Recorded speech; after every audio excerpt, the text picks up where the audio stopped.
This is a demo of my cleaning procedure with the SqueakyCleanVinyl Mark III record cleaner. As you can see, I've got the platter right here that he sends with the record underneath, the actual vacuum and attachment with the magnet under it, and then that's hooked up to my good old Home Depot shop vac.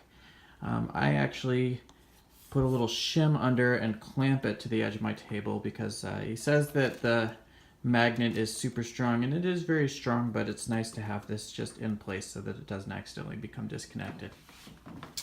As far as extra stuff, I use Audio Intelligent number 6 and just distilled water over here. I have just one of these little pet things that I use just to rub the any dust that happens to accumulate on the top of the platter or on my turntable, or rather record mat, which is actually just a big extra large 16 by 18 mouse pad. Here's the puck, and then the brush, a little chamois to wipe down after a clean, and the 7-inch 45 RPM attachments, and then a zero stat anti-static gun, air gun, and then I've got a drying rack up here, and then sleeves, and about to get started with Otis Redding sitting on the deck of the bay. So we've got the record on the platter. First thing I do is put the lid on, spritz it around the outside with the AI number 6, and I sort of am on the fence whether I want to go slow with harder pressure, or I'll lighten up the pressure sometimes and just give it a good spin. So I kind of do a combination of those, sort of one deep press around, but either way try to just get it nice and wet, and then you turn on the shop vac. With the chair here, it's really nice to be able to just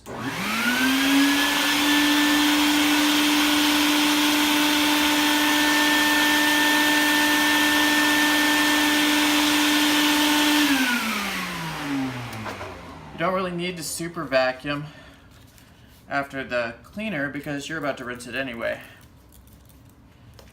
So then I spritz it real well with water, and I guess if you're super anal, then you could actually have a different squeegee for the water, but I don't worry about it. It gets pretty diluted, and it's already pretty much gone anyway. So just give it a good rinse, sort of think of this as part of the cleaning cycle as well. And you can see there's a little bit of suds over here, but nothing much.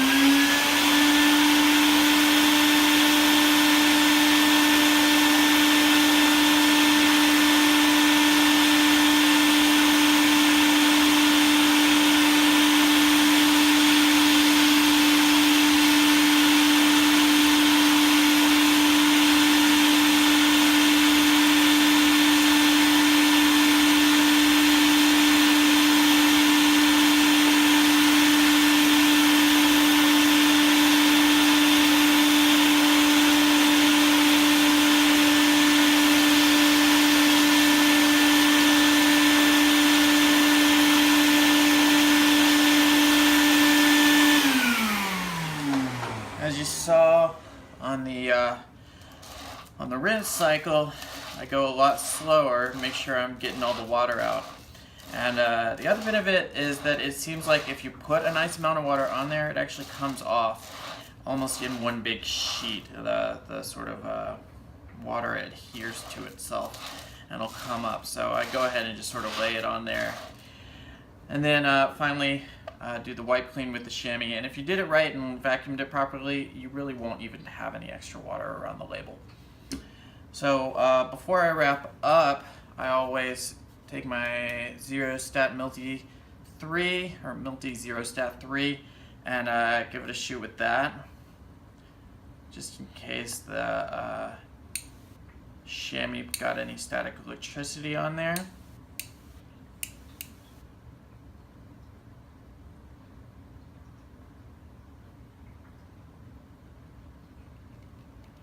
You want to pull that nice nice and slow. It's not supposed to click. If it clicks, you're pulling it too fast. And this just prevents any static electricity from getting on the record, which will just be a dust magnet if you do. And then I'll also hit it with, just your Office Depot air gun, just to get any residual dust off before I flip it.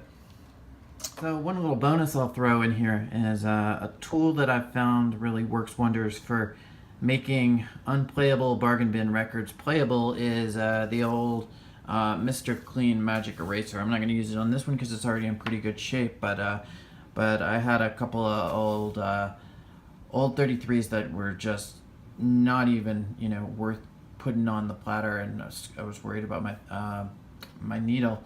And so what you can do here is you get this guy wet, and you just do an initial cycle with this. Gently spin it, and it'll actually smooth out the scratches a good deal. It's not perfect, but it's worth having as one of those back pocket tools if you have a record that you're just ready to give up on. And so that'll do it for me. Hope this was helpful.